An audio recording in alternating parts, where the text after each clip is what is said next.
Magandang araw po, Pag-asa Weather Update.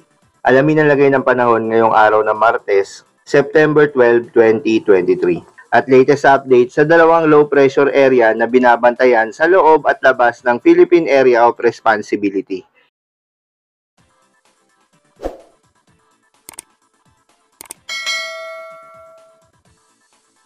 Patuloy po nating minomonitor ang low pressure area dito sa loob ng Philippine Area of Responsibility.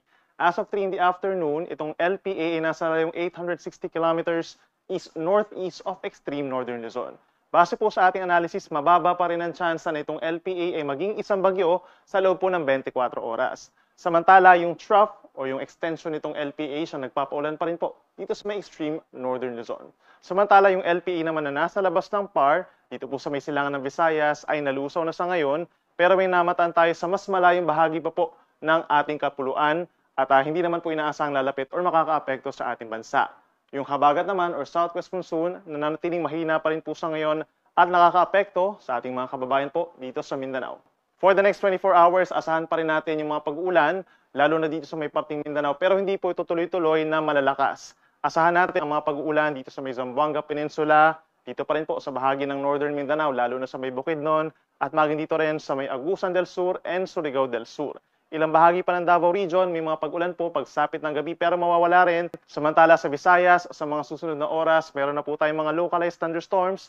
Kita itong mga kulay puti dito po sa may Negros Provinces, sa may Samar Provinces, at dito sa malaking bahagi ng Panay Island, at dito sa malaking bahagi ng Luzon, bahagyang maulap hanggang maulap sa mga susunod na oras. Pero meron din mga localized thunderstorms, kagaya na lamang dito sa malaking bahagi ng Palawan, dito po sa malaking bahagi ng Northern Luzon, itong Cagayan Valley, sa may Cordillera Region, possible din po yung mga localized thunderstorms na hindi naman po tuloy-tuloy, pero possible po na magtagal between 1 to 2 hours. Samantala, itong low pressure area na ating patuloy na minomonitor, by tomorrow ay inaasahan pong halos dun lamang po siya, dun sa may area sa may North Philippine Sea.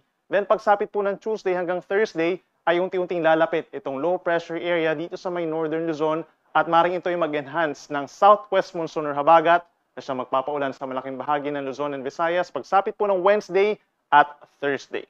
Asahan po yung mga pag-ulan pa rin dahil po dito sa trough ng LPA sa may extreme Northern Luzon, Batanes and Babuyan Group of Islands. Pero may mga pag-ulan din po as early as tanghali hanggang sa gabi dito po sa malaking bahagi ng Bicol Region at maging dito sa may silangang parte pa ng mainland Luzon kabilang ng Quezon Province, Aurora, Isabela, and Cagayan. Asahan po yung mga kalat-kalat na ulan ng thunderstorms pagsapit po ng hapon hanggang sa gabi. So mag-ingat po sa mga posibleng pagbaha or pagguho ng lupa. Sa ating mga kababayan for the rest of Luzon, asahan po natin ilang areas na ay umaga pa lamang po magiging maulap na kabilang na dyan ng Ilocos Region at itong ilang pambahagi ng Cordillera Region as well as Central Luzon. For Metro Manila, Calabarzon and Mimaropa, bahagyang maulap hanggang maulap ang kalangitan by tomorrow at aasahan din po ang mga localized thunderstorms. Again, hindi po ito tuloy-tuloy at hindi direct effect nung low pressure area. Temperatures natin mananatiling mainit. For Metro Manila, possible hanggang 33 degrees Celsius and in other areas naglalaro ang between 32 to 33 degrees ang maximum temperature. Sa ating mga kababayan sa Visayas, halos katulad po ng weather condition ng mararanasan. So bahagyang maulap hanggang maulap din po ang kalangitan for the entire Visayas at asahan yung mataas sa tsansa ng mga localized thunderstorms pagsapit po ng hapon at gabi. Magiging mainit din po sa tanghali for Metro Cebu hanggang 32 degrees Celsius. At panghuli sa ating mga kababayan over Mindanao, fair weather conditions in many areas dahil doon sa paghina ng habagat at aasahan pa rin ang mainit at maalinsangan na tanghali lalo na doon sa mga urbanized areas. We're talking of Zamboanga City, Butuan, Cagayan de Oro, Davao, Jensan, and Cotabato City.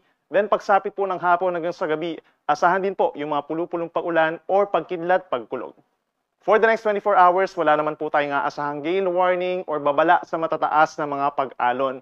At kahit po bahagyang lalakas yung ating habagat, pagsapit po ng Wednesday at Thursday, hindi naman inaasahang magkakaroon tayo ng gale warning or yung maalon na karagatan po sa mga susunod pa na araw. So aasahan lamang natin nagkakaroon naman hanggang 2 hanggang 3 metro mga pag-alon kapag meron tayong mga thunderstorm. For the next 3 days, inuulit natin yung habagat or southwest monsoon. Maring magbalik po pagsapit po ng Wednesday at Thursday at magpaulan sa malaking bahagi po ng Luzon and Visayas. Kagaya na lamang dito sa Metro Manila, pinapayuhan natin na magdala po ng payong pagsapit po ng Miyerkules at Huwebes dahil sa maulang panahon. Kabilang na rin dyan ang malaking bahagi pa ng Central Luzon and Calabarzon. Yung mga pag-ulan natin, mga light to moderate with at times heavy rains at posible itong magdulot ng mga pagbaha or pagguho ng lupa. Pagsapit ng Friday, hihina ng bahagyang habagat, aasahan na lamang po ang mostly cloudy skies at mayroong mga kalat-kalat na ulan pagsapit ng hapon. Sa ating mga kababayan at mamamasyal po sa Baguio City, Wednesday hanggang Friday, asahan po sa umaga bahagyang maulap hanggang maulap ang kalangitan at sa tanghali hindi rin kainitan hanggang 25 degrees Celsius lamang. Sa hapon hanggang sa gabi is mostly cloudy skies na at makakaranas na ng mga pag-uulan at natural lamang po ito kapag meron tayong southwest monsoon. Sa ating mga kababayan sa Kabikulan, pagsapit po ng Wednesday, maulang panahon din po ang mararanasan, so magdala po ng payong, asahan yung mga kalat-kalat na ulan and thunderstorms, so mag-ingat din po sa mga pagbaha or landslides.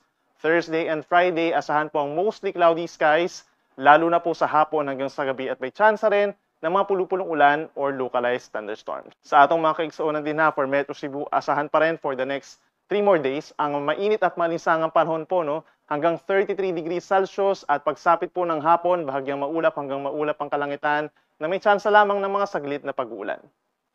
At panghuli sa mga mamamasyal po dito sa may Metro Davao at malaking bahagi ng eastern portion of Mindanao, bahagyang maulap hanggang maulap din ang kalangitan ng mararanasan hanggang sa kalagitnaan po ng Setyembre at meron lamang tsansa ng mga localized thunderstorms.